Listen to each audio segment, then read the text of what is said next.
Hello there, this is Benny. And this is Kyle. And you're listening to The Doctor's Watcher. The podcast where I watch Doctor Who and I tell you about it. So, hey Kyle. How's it going, Benny? Well, this is our second episode that we're recording today, so we're launching right into it from the last one, and the last one was pretty entertaining. It was a problematic fave, so I think that we're going to have an interesting discussion for this one as well. Yeah, I think that's probably pretty likely. So did you want to talk about anything before we start, or should we launch into it? I was going to mention briefly that we have, I think once or twice we've mentioned The Legend of Zelda Breath of the Wild. And I was playing that a little bit more recently. I've actually managed to progress in my game some. So I've collected, or I've tamed or subdued, I'm not quite sure what the verb is, but I've dealt with 2 of the 4 divine beasts now. Nice. I'm still at 0. I have not been playing a lot of that game. I've mostly just been doing Animal Crossing. Oh, yeah. Well, I also got kind of pretty heavily sucked into this game that's available in the Super Nintendo app on the Switch. It's called Super Mario Picross, and it's just like this little puzzle game that is sort of like Sudoku crossed with Minesweeper, kind of. Oh, cool. And yeah, it's really fun. It's a very simple sort of puzzle, but ends up getting pretty fun. I've never even heard of that. I don't think it was ever released in America, like, until this. Like, the ROM in the Super Nintendo app on the Switch is all in Japanese and everything. So it kind of took me a couple levels to, like, work out exactly what the puzzle is and, like, what I was actually supposed to be doing. But once I worked it out, it was fun. You're a very smart person, Kyle, which of course I already knew, but yes, I'm always impressed. Well, if we ever, like, see each other in person again, I'll show you how to do it. Yeah, I think that sounds about right. I don't know if I could figure it out on my own. Cool. Yeah, Kyle, for those in the audience, Kyle is super good at all sorts of, like, puzzle type things, like, you know, Rubik's cubes and Rubik's cube variants, and other puzzly. Well, puzzles. I will say with Rubik's cubes that the trick is to just accept that you're not going to be able to figure out on your own and just go look up some algorithms online. You do have to, like, learn and memorize the algorithms, but yeah, you're not going to solve a Rubik's cube on your own, probably. So you see, unless you're even Kyle, smarter than I am. So you see, listeners, Kyle is smart enough to know that he needs to look it up online, which, yeah, that's quite smart. Oh man, playing, like, point-and-click adventure games in the 90s and stuff. There are so many times that, like, with looking things up. I would have wanted to walk through. Yeah. Yeah. It's much nicer playing those games now that the internet exists. Oh, for sure, man. I sometimes wonder about, like, the industry for, like, hint books and guides. Yeah. Like, that's all gone now. It's all, you know, available for free. I probably still own a few hint books and guides for old games. Yeah, they'll show up at, like, garage sales and stuff sometimes. But today we are talking about Doctor Who. Mm-hmm.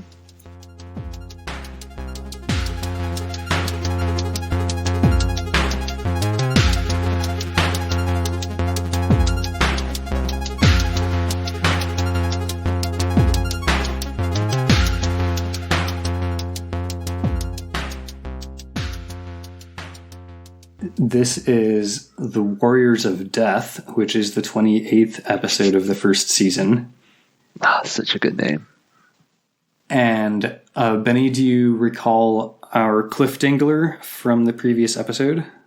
I do, because we just recorded it. So Barbara, so our heroes are in the Aztecs capital, I assume.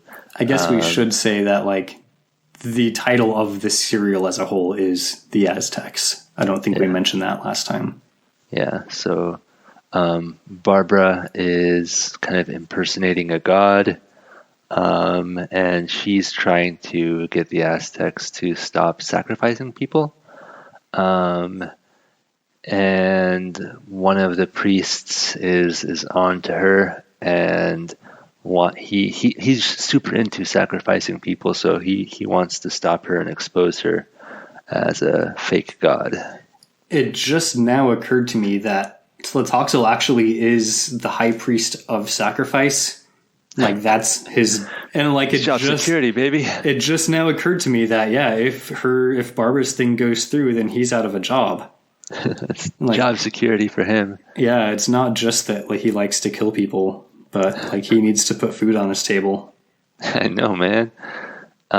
So yeah, and then meanwhile, Susan is being sent off to like basically learn about the Aztec culture. So she's being sent to I forget what term they use, like a seminary is what they called it. Yeah. Yeah. Now I think about it, I'm like, huh. I guess she is being taught by the priests in the temple. So. Okay. Yeah. Meanwhile, the doctor is at their like peaceful garden, which we're calling the old folks' home, because that's where the people over 50-something get sent. And Ian is the warrior, of course. Ian, person of action, is the warrior who's being expected to help kind of arrange these sacrifices. Right. And is going to have to fight for command of the army. Yes. So after the cliff dangler, the doctor harangues Barbara for trying to stop the sacrifice. He's like really ripping into her, and she says that she had to try, like she really wanted it to rain without a sacrifice so she could prove to the Aztecs that they don't need them. Mm-hmm. But the doctor is like, human sacrifice is their tradition, their religion. There's nothing we can do about it. And he just like, he's going and really tearing into her until she eventually gets upset. And she's like, oh, go away. Leave me alone. And then the doctor immediately turns and he's like, I'm sorry, my dear. I didn't mean to be so harsh with you. Which, like, yeah, I don't know. It was nice that he apologized, but yeah, he's an ass. Yeah, for sure. He basically tells her that now that Tlotoxl doubts her, she needs to really convince Otlok that she's Yetaxa and like play the two of them against each other, basically. Mm-hmm. And that's a good strategy. Yeah, I thought it was actually pretty smart of him to suggest. Meanwhile, he says, well, Ian can look after himself, and I think I shall know more about the entrance to the tomb tonight. I've met somebody that knows how the temple was built. An Aztec lady. And Barbara's like, you're an old rogue. So Barbara ships them. Yes. Yeah. Well, I'm sure he was like, let's see, like, adjusting his tie as he said that. Uh-huh. Yeah, so I was thinking like the doctor and Kameka, is this Doc Meka? Kamektor? Kamektor. No, that's so much better. I kind of like Kamektor myself. They're both good. Tlotoxl enters the room and sends the doctor away. And then he accuses Barbara of being a fake geek goddess. Gasp. Yeah, first he wonders aloud like how a person is to know a god. And Barbara's like, by the signs of their divinity. And Tlotoxl says, and what if thieves walk among the gods? And then Barbara's like, then indeed, how shall a man know? Tlotoxl thinks that the gods can be identified by the secrets of their minds. And Barbara's like, yeah, sure, I guess. So Tlotoxl's like, Barbara's very sus. Uh-huh. So, like, you know, of course, this whole time he's setting up his fake geek goddess questioning. And he asks her how many heavens there are. She tries to avoid the question at first.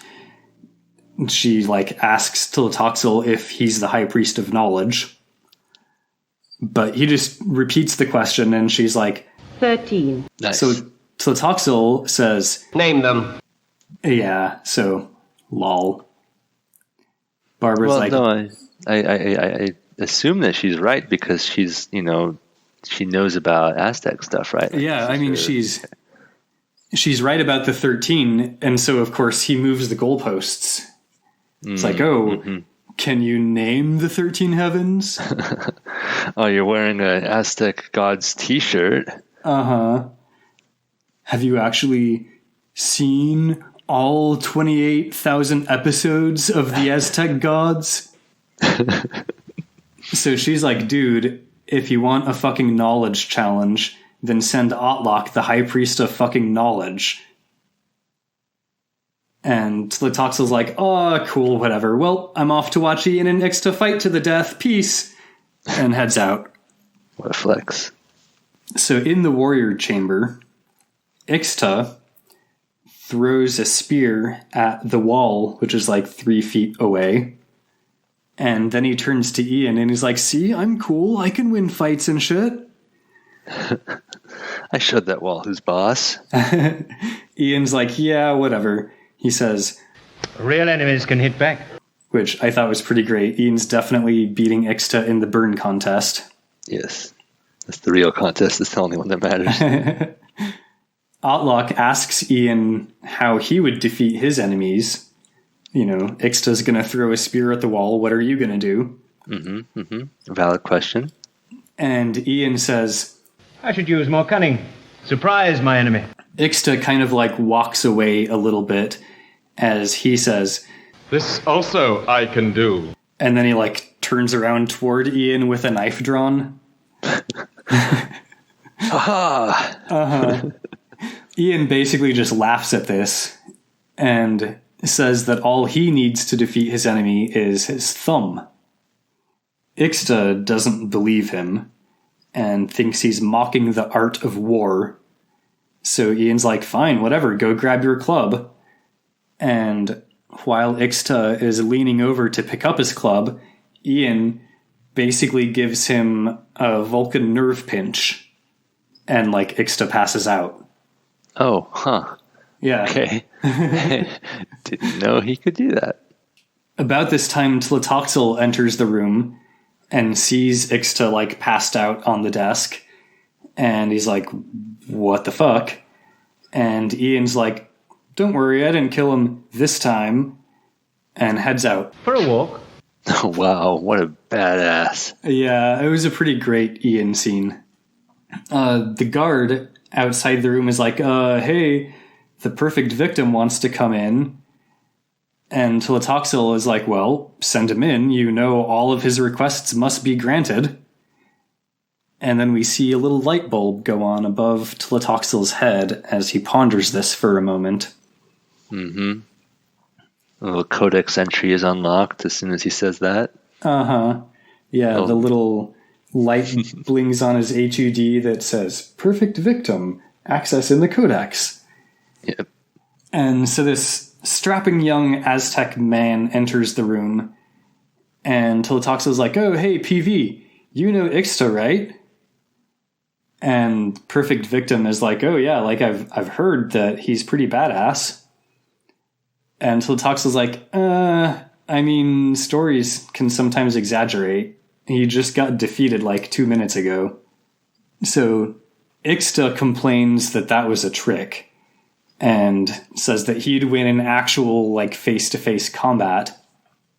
And Tlotoxl is like, too bad I can't order another fight to happen, as he clears his throat and looks directly at the perfect victim. It's a good show. PV's like, yeah, cool, I like a good fight. I want to see Ixta fight this other dude. Tlotoxl's like, yes, cool, all right, we'll do it at sundown. What a good idea. So back in the old folks' garden, Doctor is hitting on Kameka, and he's like asking her about this plant that he's got. And she says that the sap of the plant can be used to induce sleep. He's like, oh yeah, cool, I think I've heard of that. And she's like, You are a healer? and he says, No, they call me the Doctor. I'm a scientist, an engineer, I'm a builder of things. and she's like, oh, that's why you're so interested in the temple. And she's like, I do know some shit about it. So the Doctor like starts to ask her a question about the temple, but there are these like two other old dudes that are kind of like hovering in the background, eavesdropping on the conversation. There's only so many, like, hot old ladies here in this garden. Right. And now like this foreigner's coming in to steal her away. So the Doctor just like glares at these two old dudes until they both leave. Then he turns back to Kameka and asks if the builder of the temple had any way to get back into the sealed tomb. And she's like, I have no fucking idea about that, but like maybe his son would know. Do you want to meet him? And Doctor's like, yeah, sweet. Like, how about today? And Kameka's like, An interested mind brooks no delay. and the Doctor says, Yes, and I'm sure that's true of you too. yeah, I think Kameka was kind of trying to let the Doctor down easy, because her response to this is, It was true. And I am content to spend the time here like the others. but the Doctor doesn't get the hint. He's like, Oh, but their minds are old, Kameka, and that's something I'm sure yours will never be. and she's just like, Your heart is young, true Doctor. I wonder what she's saying there. yeah, heart, I'm sure. Tlotoxl heads back to Barb Taxa's throne room in the temple. And he's like, all right, cool. I got Otlok to agree to come question you, just like we discussed, High Priest of Knowledge. And Barbara's like, fine, whatever. And he's like, oh, also, until we're sure that you're a god, you're not allowed to see any of your servants. Because, like, if you were a false god, you could conspire against us, and we can't have that. Barbara's like, yeah, I guess that makes sense. Like, tell them that they can't come in here, I guess. I feel like she could be leaning a bit more into the god thing, but we're also worried that that might backfire. So Yeah, I think don't know. that's the concern, especially dealing with Tlotoxl. Back in the warrior's chamber, Ixta is hanging out, and Kameka shows up. And Ixta is like, oh, hey, do you know anything about magic? And Kameka's like, no, not really, but I think Yatoxa's old servant might. And, like, he wants to meet you anyway, because, like, he's got some questions about the temple that your dad built. And Ixta is like, huh, does he know my name? And she's like, no, I don't think so. So he's like, all right, cool. I'll come see him in the garden soon. It's a very handy that the same character happens to be, involved in two different plot lines here. Saves on our actor budget. Yeah, definitely. So Kameka leaves, and Ixta is left there alone, and he says to himself, What better way to destroy your enemies than to let them destroy themselves? So yeah, he's got something up his sleeve, apparently.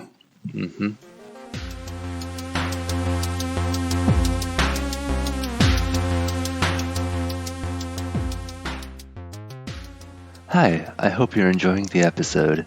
If you like our podcast, please leave us a 5-star review on iTunes. If you'd like to ask us a question, share your thoughts, or make fun of us, you can email us at thedoctorswatcher@gmail.com or tweet us at drwatcher. Thanks for listening, and now back to the episode. In the seminary, Susan has been studying the Code of the Good Housewife, which, like, as you might imagine from the name, is complete bullshit. Yeah, it sounds like the sort of thing you see in every used bookstore in Logan, Utah. Yeah. Yeah, I think it would fit right in on the bookshelf at Deseret Industries. Both Kyle and I lived in Utah well, Kyle, you grew up there, and I lived there for several years, so yeah. I'm pretty sure at this point in my life, I don't think I've yet reached the point where I've spent more time living outside of Utah than in. I'm still working on that. Yep, keep it up. A few more years. So Otlock introduces Susan to another one of the priests in the temple, and when Susan goes to shake his hand, Otlock's like, no, don't do that. And Susan's like, what the fuck? And Outlock says, No, you stand still, not looking around. You keep your eyes fixed on the person you're being introduced to. Unless you're meeting your future husband for the first time, then you keep your eyes downcast. Susan's like, how should I know if I'm meeting my future husband for the first time? And Outlock's like, oh, it's easy. You'll be told. And yeah, Susan's just like, nope, that is complete bullshit. Good for you, Susan. Yeah, Susan does not approve of arranged marriage, a theme that also came up in Marco Polo, which was also written by John le Carré. Interesting. Ixta shows up in the old folks' garden, as promised, and he finds the doctor, and he's like, hey, I'm the son of the temple architect.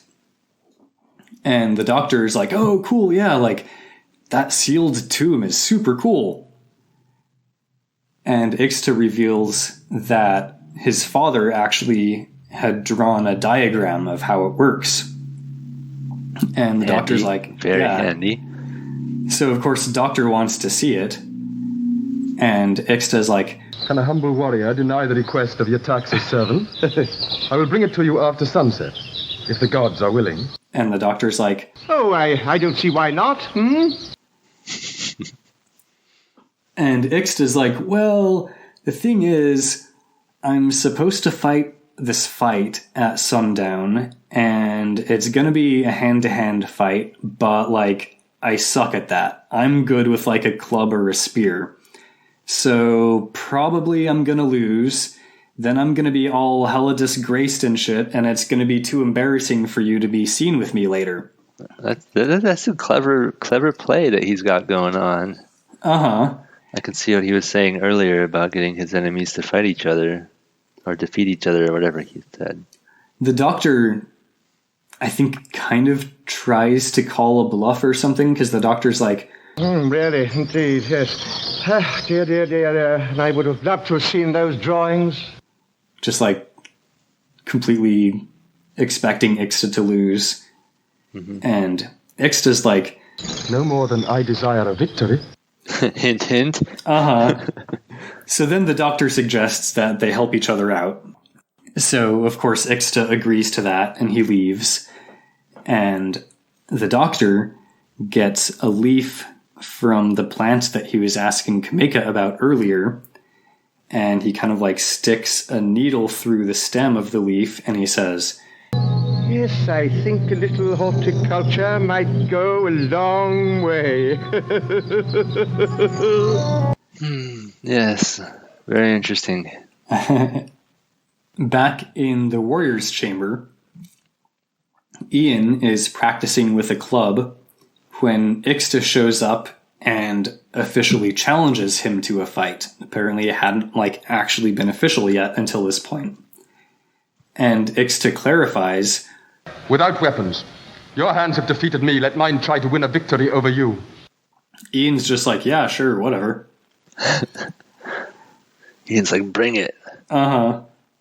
Tlotoxl takes Ixta aside and he's like, dude, like, are you sure you can win? And Ixta's like, If you wish it, he shall die. Whoa. Tlotoxl's like, sweet, I do wish it. I mean, as long as you're offering. It would just seem rude to refuse. Right, yeah. Back in the temple, Barbara is talking with Otlock. He says that he and Tlotoxl both serve the gods. And Barbara's like, but you were pretty cool with it when I tried to stop the sacrifice. And Otlock is basically like, well, you know, we send messengers to the gods. Why shouldn't they send messengers like you to us? If they don't want sacrifices anymore, who am I to say that we should keep doing them? Barbara's like, damn straight. But Otlock wonders what will happen if they don't stop.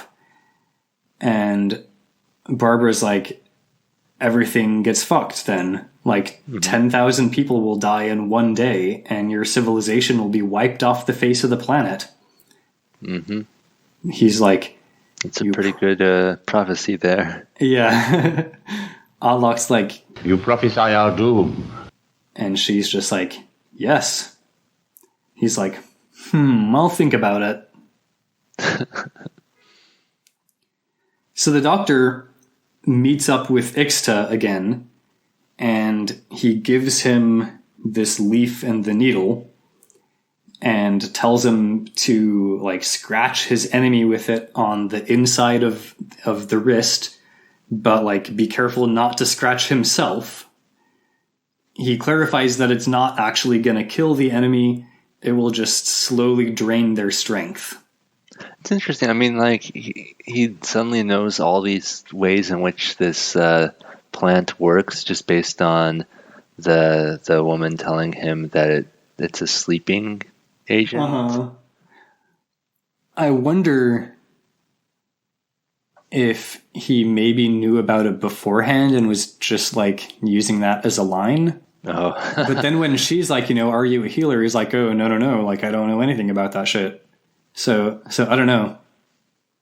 Otlock and Tlotoxl, meanwhile, are having another argument about whether or not Barbataxa is a fake geek goddess. But when the doctor approaches Barbara's chamber, which they're like outside of, they both hide. And the doctor heads into Barbara's chambers, and Barbara's like, oh, hey, you're not supposed to be here. Mm-hmm. And doctor's like, fine, whatever. But, hey, I'm pretty sure I'm going to learn more about the temple tonight. All I had to do was help some warrior dude win some fight. Barbara asks, like, who the warrior dude was, and the doctor's like, I don't know, I've got no idea, but, like, his mask helmet thing was this cat. And Barbara's like, oh shit, the cat is Ixta, he's gonna fight Ian. I'm glad Barbara's paying attention. So the doctor rushes off to warn Ian, but, like, as he leaves Barbara's temple chambers, Tlotoxl and the other temple guards grab him and arrest him. Because, like, he wasn't supposed to be in the chambers. Mm-hmm. Barbara tells Otlock that that's bullshit. No one ever even told the doctor that he's not supposed to be there. Send him to the seminary. Right. And Otlock's like, yeah, that kind of does sound like bullshit. I'll get him released. And Barbataxa is like, oh, also, by the way, I forbid the fight between Ixta and Ian. And Otlock's like, you can't really do that. Like, only one of them can be in charge of the warriors. And, like, besides, it's not going to be a mortal combat anyway. Like, there's no fatalities. Does he actually use the phrase Mortal Kombat? I think he said fatal. I think that was my phrase. Quick editor's note. Otlock actually did say Mortal Kombat. I only added the joke about fatalities. Barbara is like, you know, she's accepting that she can't stop the fight, and she's just like, fine, there better fucking not be any fatalities in a Mortal Kombat. The time for the fight comes. It's evening now or whatever. And we start fighting. And like Ian is basically kicking Ixta's ass for like the first big portion of the fight. He would. He's pretty awesome. Ixta gets thrown to the ground like several times before he finally starts like getting his needle out. It just so happens that like as he's getting the needle out, Tlotoxl enters the room with the doctor, and the doctor, who of course has been wanting to warn Ian but got arrested on the way, the doctor's just immediately like, "Yeah, don't let him scratch you!" And Ian's like, "What?" And just as Ian's distracted by the doctor saying, "Don't let him scratch you." Yep, that is exactly the distraction that Ixta needs. So Ian gets scratched, and like Ixta doesn't even like try to hide it or anything. He's pretty obvious about it. And the doctor is like, "Stop this fight! I helped Ixta cheat!" And Tlotoxl's like, "Oh, well, you should be happy about this then." And the fight continues. And Ixta's like, "Dude, come on." So yeah, the fight continues, and like Ian is basically still kicking Ixta's ass. Eventually, Ian does kind of start looking a little bit drunk and stumbly, and Ixta maybe kind of starts getting the upper hand, and the doctor starts trying to get Otlok to stop the fight. But Otlok is just standing there, like, passively doing and saying nothing, while Tlotoxl is like, "Hey, how about we let them fight to the death?" I just had a thought, you guys. I mean, I'm just going to toss this out there. You know, I totally wasn't planning this in advance. It occurred to me just in this moment, but like, wouldn't that be exciting? Eventually, Ixta has overpowered Ian a little bit more, and it seems like he might actually be getting close to being in a position to be able to kill Ian, when finally Otlok says, "Yetaxa forbids it." But Tlotoxl, of course, is like, "She's fake news! Destroy him!" Barb Taxa herself enters the room at this point, and she does stop the fight.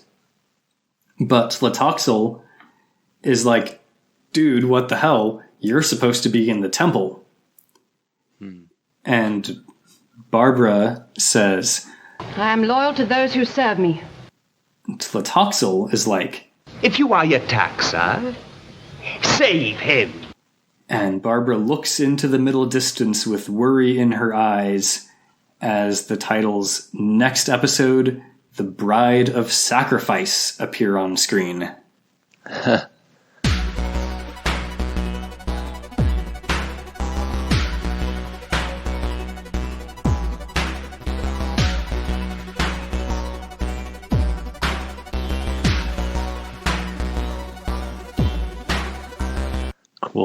Cool. Another good title. And boy, am I glad that we started this serial with a reminder that there was more to the Aztecs than just death and sacrifice, because watching these episodes, you wouldn't guess that. Yeah, I mean, I guess they're giving us death and sacrifice and the code of the good housewife. So, yeah. I will say, speaking of the episode titles, that like they have been great this serial, but I feel like it's been a long time since they've actually said the episode title in the script.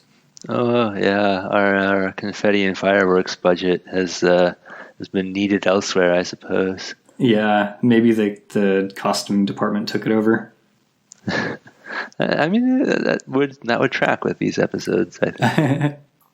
So, like, do these fight scenes continue to be kind of slow and not particularly thrilling? Pretty much, yeah. There's not a whole lot to it.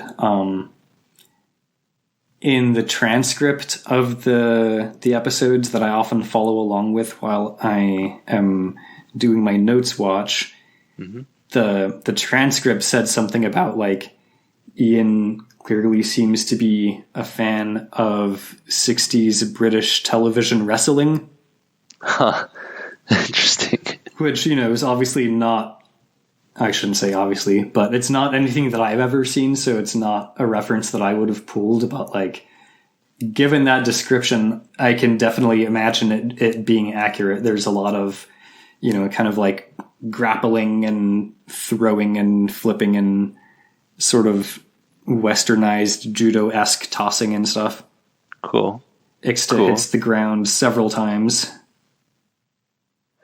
I mean, it is a kids show. It is probably done in one take when possible, and I feel like we as an audience, this is a little unfair and a little, I guess, anachronistic, but we as an audience have seen plenty of well done fight scenes, plenty of action-packed, well choreographed, well edited fight scenes. So maybe every now and then it's actually kind of fun to watch something a little more cheesy. Yeah. And, it's been probably a couple of decades, but long time ago when I was in high school and I was taking some drama classes, I did a little bit of stage fighting myself. And cool. Yeah, it's a lot of fun, and I'm sure I did not look good doing it. So I can't complain too much. You're a generous man, Kyle. Well, cool. Did you have anything else that you wanted to discuss about this episode? No, I think that is most of what I had in my notes. Okay, cool. Oh, I will mention, I didn't really talk about this a whole lot earlier, but, like, Ixta's warrior costume, I guess, like, they each kind of have a different animal. And, yeah, Ian is an eagle. He's got the cool headdress thing that I told you about. And Ixta, his helmet / headdress, whatever you want to call it, is basically like the head of a jaguar or something. It was really neat. Yeah, I think you said it was a cat-themed thing earlier when Barbara realized that the person that the doctor had helped was the same person who was going to fight Ian. Yeah. Yeah, it was the fact that it was like a cat helmet that tipped her off. Mm-hmm. Sounds cool. I do feel like there's something about these historical ones where it's kind of inevitable that they're not going to do it very well or respectfully of the culture, which makes the sci-fi ones more enjoyable because at least we can put aside that problematic aspect of it. Right. But if I sort of like pretend that this is about some sci-fi story or ignore the problematic parts of it, which are definitely still problematic and worth keeping in mind. It's got a lot plot-wise going on that I think is woven together in an interesting way without being too convoluted for kids to follow, which I think is kind of fun. Yeah, I would definitely agree with that. Like, there's kind of, multiple different plot threads happening, and they're kind of starting to get tied into each other a little bit, with Ixta and the Doctor and everything. But, yeah. Cool. Well, should we wrap it up there? I think so. Come back in 2 weeks, listeners, and find out who is the bride of sacrifice. Nice. Bye. Bye. Hi, Benny here. The Doctor's Watcher would like to thank Circuit23 for the awesome theme song he created for us. You can find his music, including our theme, at soundcloud.com/circuit23. And you can reach him at circuit.23, that's circuit.23 @gmail.com. Thanks to Kyle for talking to me about Doctor Who, and thanks to all of you for listening to me, listening to Kyle talk about Doctor Who. We'd love to hear from you. You can reach us at thedoctorswatcher@gmail.com or on Twitter @DrWatcher. If you enjoyed this podcast, please leave us a 5-star review on iTunes or wherever you review your podcasts. Join us next time on The Doctor's Watcher.